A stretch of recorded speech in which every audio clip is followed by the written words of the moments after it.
on the narcissist. Now, I could go on and on about what a narcissist is and could do. This whole series could go on and on for probably the entire year. But what most people don't talk about as far as narcissists go is why. What is it from an energetic perspective? And how do we address it when we have it in our lives? Because believe it or not, everything that we have in our life is there for us to learn and to address and to heal our wounds. So whether you have an experience with a narcissist that's one of your best friends, or maybe their husband was a narcissist, or maybe it was a family member, or a mother, or a parent, or a boss, it does not matter. If you have a narcissist in your life, this means that you have a vulnerability in your energy field. Period. End of story. So there are levels of narcissism. So what I will say is that our society has made it generally acceptable for people to have an imbalance in their ego. The ego, a narcissist, is an imbalance of the ego mind. Okay. It's nothing more complicated than that.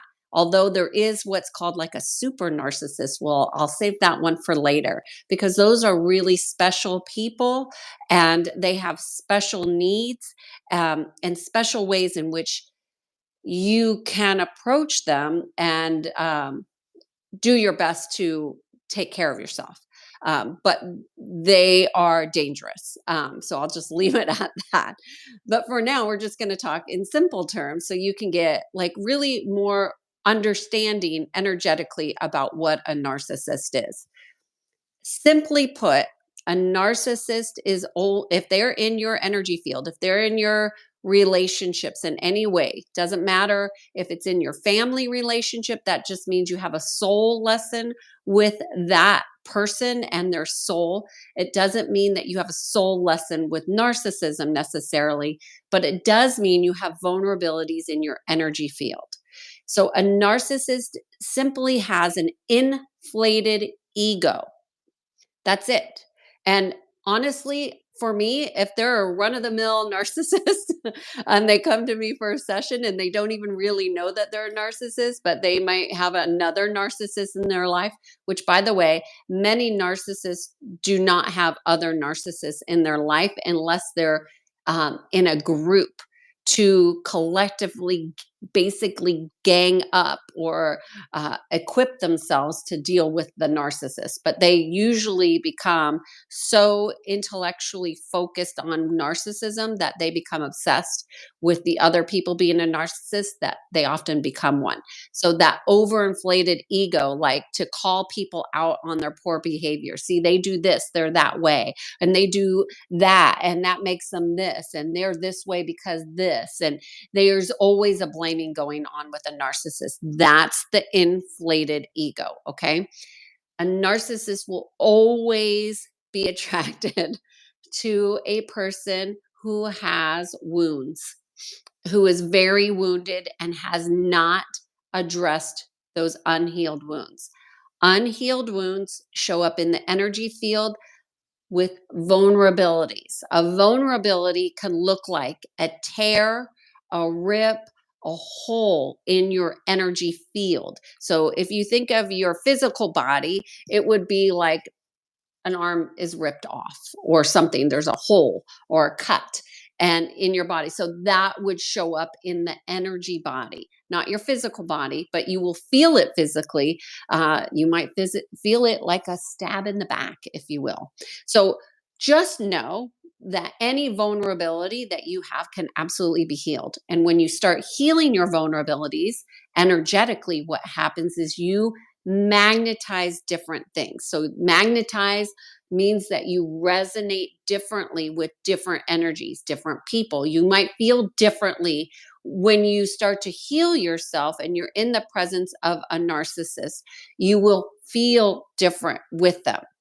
So it's not to blame a narcissist. None of this is about blaming. All of this is about healing and awareness. Because I think what I have seen in the healer community, in the energy community, in the traditional therapy, there's a lot of victimization, there's a lot of blame, and there's a ton of a lack of responsibility. So you, as a person who wants to heal yourself, you definitely want to understand that you have vulnerabilities in your energy field. That is why this person's there. Okay, because if you've ever wondered, why have this in my field? Why do I have to deal with this? Why do I have these relationships with these types of people? The reason is always going to be a vulnerability in your field, an unhealed wound.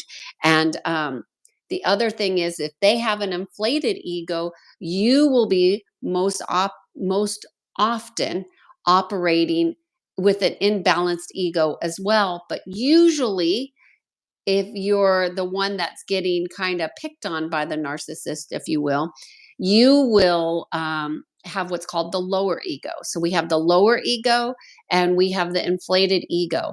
Either way you look at it, it's an imbalance of the ego. Both can absolutely be healed, but not the traditional way in which therapy tries to address things.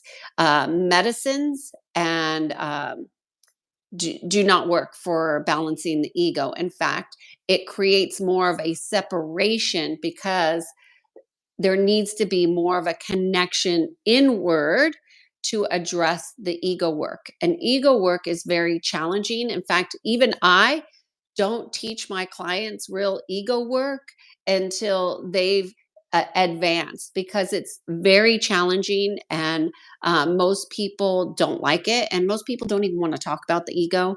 But it's important to understand from a logical perspective that we have a lower ego and a higher ego, an inflated ego. And so an inflated ego is the one that's, they're the one that's basically orchestrating what's occurring. The lower ego is, most of the times people that they're in lower ego, they're not even aware they're in lower ego, because they don't even know that there's a lower ego, and they don't even believe that they can be manipulated by this person who's in the inflated ego. But the manipulation happens whether you understand it or not. So that's one way of understanding it. The other thing is that the narcissist is always looking to siphon energy from other people. They do that by crossing over boundaries, any rules, anything that you've established as a way of taking care of yourself will be overstepped. Anything that's been important to you will be talked about, and basically, the idea is to deplete you from your own self. So you become separate from yourself. So if you're in an intimate relationship with a mother and a child, or an intimate relationship with partnership, a husband or a wife, or vice versa, it doesn't matter. Somebody in that relationship is going to be massively depleted. That leaves you feeling tired when you're around them, exhausted, uh, hypercritical of them, and of your experience, and them not honoring you. There's always going to be a victim and a victimizer in that relationship. You get to decide what that is. For me, it doesn't matter. When a client comes to me, the only thing that matters is getting people back into balance. And it's much easier than you think. So, what could you do now that you have that one piece of information that is most helpful? Hopefully, you get something else from this video, but if there's one piece you can do to identify, to help yourself resonate with a different type of lesson, is to identify what your unhealed wounds are. Now, that's not a fun task, right? Who has fun doing that except for me? I absolutely love it because I see in the unseen.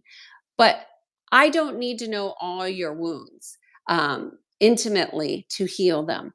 But for you to have conscious awareness of what you think your wounds are would be a great next step, because those wounds will start to heal with conscious awareness. It's the ignoring, it's the avoidance, it's the complete disconnection from the unhealed wound that makes it a vulnerability. So, what you want to do is bring your awareness to understanding, oh, what are my unhealed wounds? Not that I have them. Sure, not everybody has unhealed wounds, but a lot of people do. Do you know what they are? You should know your own, because then you can know when you're being triggered and what's triggering them. Triggers don't mean anything if you don't understand what they're triggering. So identifying your unhealed wounds to your best of your ability in as specific ways as you can is very helpful. So an example of an unhealed wound would be a betrayal, or it could be manipulation, my point is sometimes I have clients that have, 15, 20. Sometimes I have people that come to me that have 30 unhealed wounds. It doesn't make the person more damaged. What it does make them is more unaware. So you want to be as aware of what your wounds are as possible and identifying them. And like, oh yeah, this is a wound. Oh yeah, that's a wound. And you just kind of be aware of them. Maybe even write them down so you can begin to heal them. Because the more you become aware of your wounds, the less that you'll be attracted to or resonate with a narcissist, the less hurt you can be by what the narcissist does. Because the narcissist will always pick at your most vulnerable aspects of yourself without you even being consciously aware of that they're doing it. Most of them do it unconsciously. So that's a really another important thing to be aware of when you're dealing with a narcissist. They're not consciously aware of their behavior. So it's no use. Don't even blame them, because it doesn't even matter, because they're just there to teach you. And so this is the lesson that you have up. And that lesson is an opportunity to heal. So you don't blame the gift. The opportunity to heal is always a gift. So there's no blaming the gift. They do what they do and you accept it. Now it's, what am I going to do with that in my life? And that's where the learning and the healing begins. So, cheers to being in sync.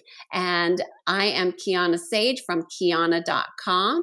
I guide people to peace. And this is going to be a series. So, I look forward to sharing more with you about how you can heal from the narcissist. Cheers.